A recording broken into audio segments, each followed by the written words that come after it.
Hello, thank you for joining me in this new video. Today I have the unboxing of the Vivo V50 Lite 5G for you. Let's dive right in and see what this manufacturer has in store for us.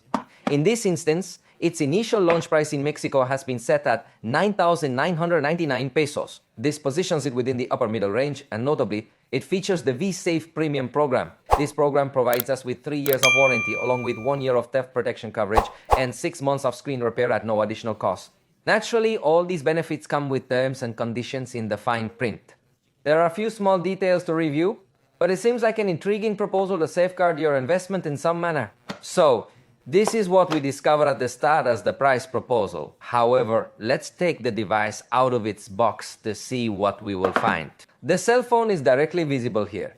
We will notice that it also includes some protection just for transport, and also on the sticker, we emphasize some of its key features, like the traditional Aura light of this entire series, and also a very large battery, drop protection, and very thin bezels. However, we are going to remove this sticker in this instance, and we will proceed to power on the device as we check what else we discover. Additionally, we are going to remove this sticker from the back cover to fully appreciate our first impressions of the design, which, as you can see, is quite nice. Vivo has consistently distinguished itself with its stunning design and the Aura Light feature. It continues to emphasize these key elements, along with what they refer to as 316 protection. This includes the warranty, a full year of theft protection, and screen repair coverage that I mentioned earlier. Now, let me take a closer look at what else is included in the box as we power on the device. We're going to discover a case here that is entirely transparent and fully flexible. Featuring semi-rigid edges that provide it with it provides a basic level of protection, and it's appreciated that it's already built into the box. However, I must say that the satin back cover of this device is something I really enjoy looking at without the case. I think adding the case might increase the reflections a bit, but honestly it's not too bad.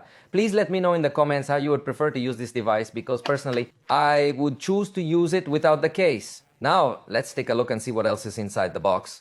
Here we find the usual papers, along with the package includes the cable and the charger, which is certainly a positive addition. Notably, the charger is 90 watts, which is quite powerful. It features a USB-A connection, so the cable has USB-A on one side and USB-C on the other. We'll need to test it during the review to determine if it can fully utilize the 90 watts. I'll provide more details on that in the video review. For now, it's worth mentioning that it also includes this tool for removing the tray. And that's essentially all the content in the box. As you can see, it's a well-equipped box. Now, let's fully explore the cell phone to understand the manufacturer's proposal. We have the device set up, and you can immediately see the close partnership with Telcel, the Mexican phone company. I'm going to remove these widgets and change the wallpaper because I don't like it. Luckily, those are things I can be changed, but well, let's apply this and that's it. We will find 779mm thick and a weight of 197g, then we could say that it complies well. It will not be the thinnest and lightest device in the industry, but it is not perceived badly in the hand. We have to consider that in this case it comes with a straight back cover, so it is not perceived as thin as other proposals that come with curved back cover.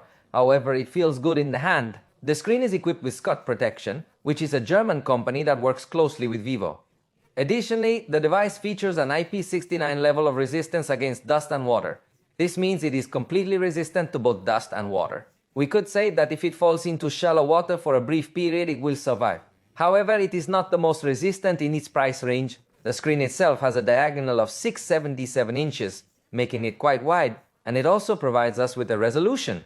It features Full HD and includes a refresh rate of 120 Hz with automatic adjustments. Furthermore, its peak brightness reaches 1800 nits. We are, of course, discussing a high-quality AMOLED screen. There is little to criticize here. In fact, it's worth mentioning that the bezels are quite slim. Although the bottom bezel is a bit thicker, it still provides an excellent use of the front. In this particular case, it features two speakers, one positioned at the bottom and another at the top. The sound emerges through the earpiece used for calls and also through the frame. I spent some time testing it, and it includes a mode that amplifies the gain by 400%. I must admit, it produces a sound that is extremely loud and very intense, especially in the middle frequency range. Unfortunately, the sound quality is not as pleasant as I would prefer. because it lacks bass frequencies. Therefore, while it is incredibly loud, the overall sound is not as enjoyable as one might hope. It is more about volume than quality. If it sounds too loud, the front camera is 32 megapixels with aperture f2.45 and fixed focus. Note that the preview still looks very overexposed and very burnt. The result after taking the picture is better, although I think it's still not perfect. The colors look slightly pale, although it maintains a good level of detail. I don't know if it's going to be the best selfie performer in this price range, but I think it can deliver well. Regarding videos, it falls short because the front camera only records in Full HD and can't upload at 60 frames per second, which is disappointing for this price range. On the back, there's an 8 megapixel ultra-wide camera with an f2.4 aperture and fixed focus, and a 50 megapixel main camera with an f1.79 aperture and autofocus. In this case, we are talking about the IMX882 sensor from Sony, which in past years was used in the high-end, so it seems to me a good addition, and of course in this case it integrates the Aura Light. Although curiously, unlike the Vivo V50, it does not offer us some intensity or color temperature adjustment, but simply turns on or off. Let's see the results with the ultra-wide camera. I think the result is positive within expectations. It is not a spectacular camera, but it complies. Using the main camera, you'll notice a bit more definition, although it still doesn't appear particularly amazing or anything extraordinary. When we zoom in with 2x zoom, you'll observe that it lacks a specific crop within the sensor because you can tell it's digital zoom. It doesn't seem to fully utilize the 100% capabilities of this sensor. Now, when you're viewing a picture with 5x zoom, I must emphasize, you can clearly see it's digital. The maximum zoom level is 10 times, but unfortunately, it doesn't achieve the quality we desire. I believe that 5x is the upper limit where it maintains good quality, considering that in this price range some manufacturers start to include telephoto lenses. It still remains relatively weak in the photography department. Additionally, for video recording, it will support up to Full HD at 30 frames per second with the ultra-wide camera, while the main camera can reach up to 60 frames per second. However, it does not support recording in 4K, which is another downside in this price category.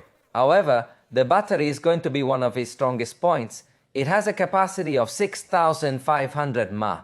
Of course, you have to put it to the test and not get carried away only by the specifications. But it looks like one of its most attractive elements because it is not a specifically thick or heavy cell phone, but it does have a battery with tremendous capacity. In the video review, we will do different tests to see if it behaves well or not. It also supports 90 watts charging with charger included in the box. So both charging and battery seems to be one of its strongest points.